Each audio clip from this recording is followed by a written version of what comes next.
usaha. Tujuan pembelajaran kita pada pagi hari ini, adik-adik dapat memahami apa itu pengertian dari badan usaha, mengidentifikasi ciri-ciri dari badan usaha itu sendiri seperti apa. Adik-adik dapat mengetahui tujuan dari badan usaha, dan yang keempat, mengetahui bentuk-bentuk dari badan usaha. Ada yang tahu kan? Baik, jadi badan usaha itu sendiri merupakan suatu kesatuan organisasi dan ekonomis yang mempunyai tujuan untuk memperoleh laba atau keuntungan dan memberikan layanan kepada masyarakat. Baik, sekarang Ibu akan membagi adik-adik dalam 3 kelompok. Sekarang bergegas untuk duduk berkelompok.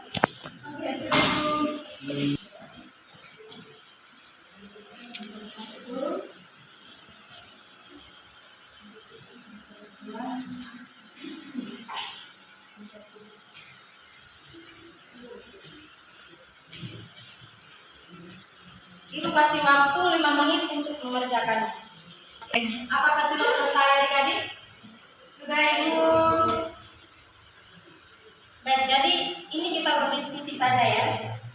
Di sini Ibu bertanya dan siapa yang tahu mengacungkan tangan dan jawab.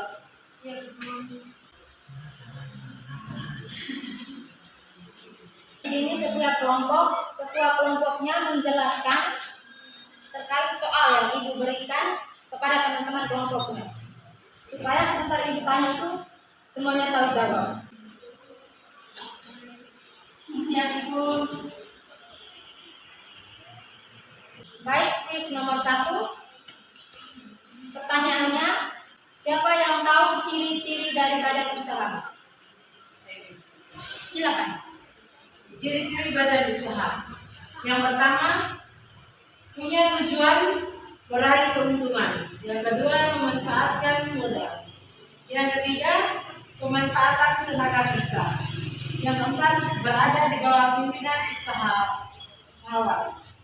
Yang kelima, terdapat pemisahan kekayaan antara badan usaha dan pemiliknya. Yang keenam, ada upaya serta kepentingan dalam menjaga kelangsungan badan usaha. Oke, terima kasih. Kuis nomor 2. Siapa yang tahu tentang tujuan badan usaha? Silakan. Tujuan badan usaha untuk memperoleh laba atau keuntungan dan memberikan layanan kepada masyarakat. Baik, terima kasih. Jadi kuis nomor 3, soalnya siapa yang tahu tentang bentuk-bentuk badan usaha? Saya itu Silakan. bentuk badan usaha seperti perusahaan perorangan, CV, firma, persero, PT, perusahaan daerah, koperasi dan yayasan. Oke, baik, terima kasih. Tadi Ibu menayangkan beberapa gambar di depan terkait bentuk-bentuk badan usaha.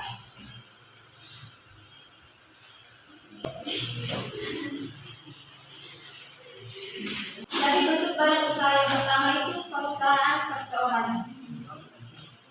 Perusahaan perseorangan merupakan jenis badan usaha yang didirikan dan dimiliki oleh satu orang, sehingga pemiliknya bertanggung jawab secara penuh atas semua kegiatan yang terjadi di dalam perusahaan tersebut.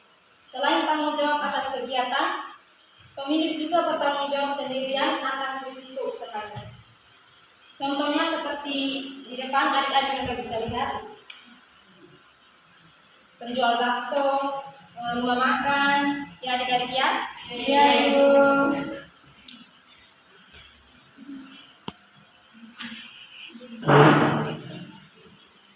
Bentuk yang kedua yaitu CV atau persekutuan komanditer.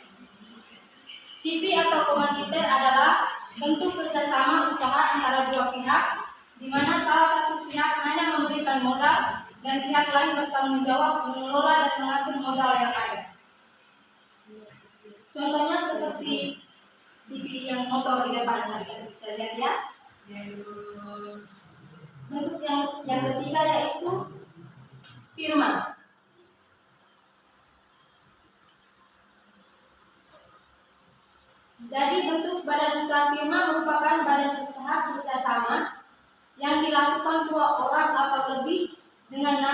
bersama. Berbeda dengan CV, tanggung jawab dalam firma dari masing-masing anggota tidak terbatas. Meskipun ada kesatuan nama dalam usahanya, tetapi firma bukan badan hukum. Contoh nama firma seperti firma Bulan Bintang, firma Maju Bersama, dan lainnya.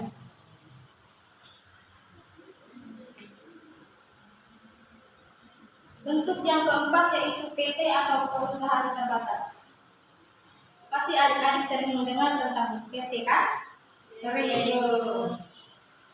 PT atau perusahaan terbatas merupakan badan usaha yang berbadan hukum yang terdiri dari pemegang saham dengan tanggung jawabnya yang terbatas sebesar modal yang disetorkan saja.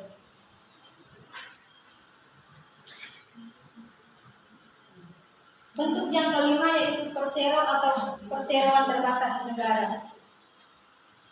Bentuk badan usaha persero ini adalah perusahaan milik negara yang sebelumnya bernama perusahaan negara.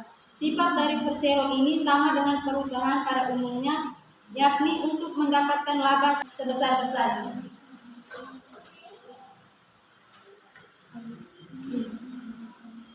Yang keenam, perusahaan daerah.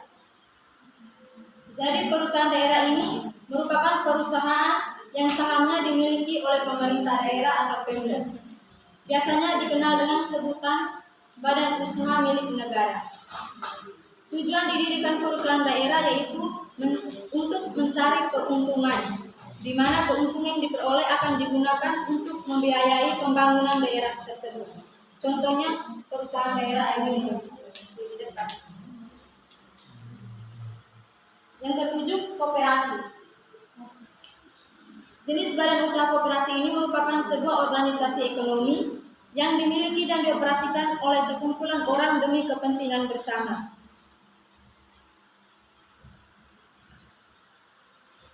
Dan yang terakhir yaitu yayasan. Yayasan adalah sebuah badan hukum yang memiliki tujuan untuk kegiatan sosial, bukan untuk mencari keuntungan, sehingga kekayaan dalam yayasan dipisahkan. Umumnya yayasan di Indonesia bersifat sosial, keagamaan, dan kemanusiaan. Contohnya seperti Yayasan Panti Jompo, Yayasan Panti Sosial, Yayasan Panti Asuhan, dan masih banyak lagi. Bukan sedikit materi kita tadi. Jadi badan usaha itu sendiri merupakan suatu kesatuan organisasi dan ekonomis yang mempunyai tujuan untuk memperoleh laba atau keuntungan dan memberikan layanan pada masyarakat. Dan bentuk ciri-ciri dari badan usaha itu sendiri merupakan punya tujuan untuk meraih keuntungan, memanfaatkan modal,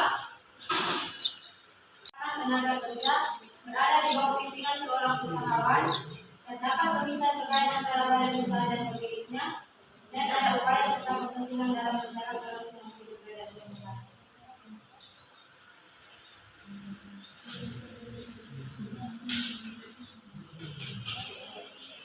Jadi pertemuan kita pada hari ini dengan materi badan usaha cukup sampai di sini.